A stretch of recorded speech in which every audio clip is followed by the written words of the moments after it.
వరుణదేవుడు కూడా పైన వర్షాలు పడడంతో ముఖ్యంగా అతి తక్కువ కాలంలోనే ఈరోజు మన అవుకు రిజర్వాయర్ నింపుకొని ఇక్కడ నుంచి మనం కడప జిల్లాకు కూడా నీళ్లు ఇస్తా ఉన్నాము. ఇది ఒక ఆనవాయితీ, ప్రతిసారి కూడా ఇక్కడికి రావటం. వాళ్ళు మనం పక్క జిల్లాలు అయినప్పటికీ ఒక అన్నదమ్ములతో సమానంగా కూడా అందరం ఒక మంచి కార్యక్రమం, పూజా కార్యక్రమంలో పాల్గొని ఇక్కడ నుంచి ఇవ్వడం జరుగుతూ ఉంది.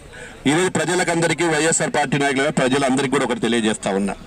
ఈ రోజు ఈ నీళ్లు కడప జిల్లాకు కానీ అవుకు రిజర్వాయర్కు కానీ కేవలం 3 రోజుల్లో అవుకు రిజర్వాయర్లో 3.5-4 టీఎంసీల నీళ్లు పెడుతున్నామంటే నాడు తెలుగుదేశం ప్రభుత్వంలో 2014 నుంచి 19 వరకు ఏదైతే గోర్కల్ రిజర్వాయర్ను దశాబ్దాల కాలంగా పెండింగ్ ఉన్నప్పటికీ కొన్ని వందల కోట్ల రూపాయలు కూడా ఖర్చు పెట్టి ఈ తెలుగుదేశం ప్రభుత్వం హయాంలో దాన్ని కంప్లీట్ చేసి, అదేవిధంగా గత ప్రభుత్వం వైఎస్ఆర్ ప్రభుత్వం కేవలం కమిషన్ల కోసం మట్టి వరకును కాలువలను మాత్రమే తవ్వినటువంటి ఆ యొక్క జిఎన్ఎస్ఎస్ కాలువ ద్వారా ఈ రోజు 20,000 క్యూసెక్లు 20,000 క్యూసెక్ల దాకా దాదాపుగా పారేటువంటి పని చేసి, అదేవిధంగా ఈరోజు 10-12 క్యూసెక్లు మన అవుకు రిజర్వాయర్లకి 2 టన్నులు, తర్వాత బైపాస్లోని టన్నుల నుంచి తర్వాత కూడా నింపడం జరిగింది.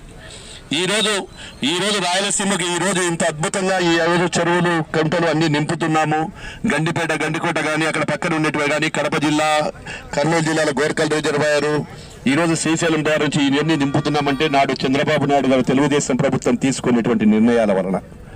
ఈ రోజు వైఎస్ఆర్ పార్టీ గత ప్రభుత్వంలో కానీ అంతకుముందు ఉన్నటువంటి కాంగ్రెస్ ప్రభుత్వం కానీ నదులు ఈ రోజు ఈ విధంగా జరిగాయి అంటే రాయలసీమ పక్షపాతి. ఈ రోజు చంద్రబాబు నాయుడు ప్రతి ఎకరాకు నీళ్లు ఇవ్వాలి, పులివెందుల వరకు నీళ్లు తీసుకువెళ్ళాలి, అటు కుప్పం వరకు నీళ్లు తీసుకువెళ్ళాలి. ఏది ఏమైనా రైతులు సుభిక్షంగా ఉండాలంటే ఒక తెలుగుదేశం ప్రభుత్వంతో, చంద్రబాబుతోనే సాధ్యమైందని నిరూపించాడని చెప్పేదానికి నేను సాక్ష్యం. ఇదే అవుకు రిజర్వాయర్ మీద గతంలో ఒక రోజు రాత్రి నిద్ర చేసినప్పుడు చెరువు కట్టల మీద నిద్ర చేస్తేనే ఏమన్నా వస్తాదా అని చెప్పినటువంటి వైఎస్ఆర్ పార్టీకి ఆ ప్రభుత్వంలో ఉన్నప్పుడు మేము తెలుగుదేశం 14-19 సమయంలోనే అవుకు రిజర్వాయర్ పెంచి కెపాసిటీ పెంచడం, నీళ్లు ఇవ్వడం, జిఎన్ఎస్ఎస్ కాలువ మరుగున పడినటువంటి పనిని కూడా కంప్లీట్ చేసి ఇచ్చిన ఘనత చంద్రబాబు నాయుడుది. ఈ రోజు నదులను అనుసంధానం చేస్తున్నాడు. ఈ నదులు అనుసంధానం చేసి ఒక రాయలసీమనే కాదు యావత్ ఆంధ్రప్రదేశ్ ను కూడా సుభిక్షంగా పెట్టాలి. నదుల అనుసంధానం అనే కార్యక్రమము ఎన్డీఏ కూటమి కూడా సహకరిస్తా ఉంది. ఈ రోజు మోడీ గారి సహాయ సహకారాలతో ఈ రోజు మనకు కూడా చుట్టూ నీళ్లు వస్తే ఈ పరిశ్రమలు ఉంటే ఒక సిమెంట్ పరిశ్రమలు కావచ్చు, ఇటు ప్రతి ఎకరాకు నీళ్ళు ఇచ్చే సుభిక్షంగా కూడా మారుతుంది. గత తెలుగుదేశం ప్రభుత్వంలో నీరు చెట్టు కింద మనం ఆ రోజు చేసినటువంటి చెక్ డ్యాములు కావచ్చు, కాలువలో ఉండేటువంటి దొంగలు తీసి తర్వాత కప్ప చెట్లు తీసి చేసేటువంటి ఈ రోజు మనకు భూగర్భ జలాలు కూడా ఉన్నాయి. ఈ రోజు భూగర్భ జలాలు ఎండాకాలం అయినప్పటికీ మనకి ఈ విధంగా ఉన్నాయంటే నా రోజు నీరు చెట్టు కార్యక్రమంలో చేసినటువంటి కార్యక్రమాల వల్ల ఆ రోజు గొప్పగా మనం పనిచేశాం.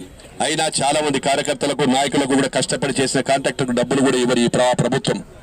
వైఎస్ఆర్ ప్రభుత్వం కోట్ల రూపాయలు, 1000 కోట్ల రూపాయలు పనులు చేసిన దానికి కూడా కచ్చ సాధింపు చర్యలు ఆ రోజు మమ్మల్ని అందరూ కూడా ఇబ్బందులు పెట్టారు. ఎంతో మంది కార్యకర్తలు కూడా పోయినారు.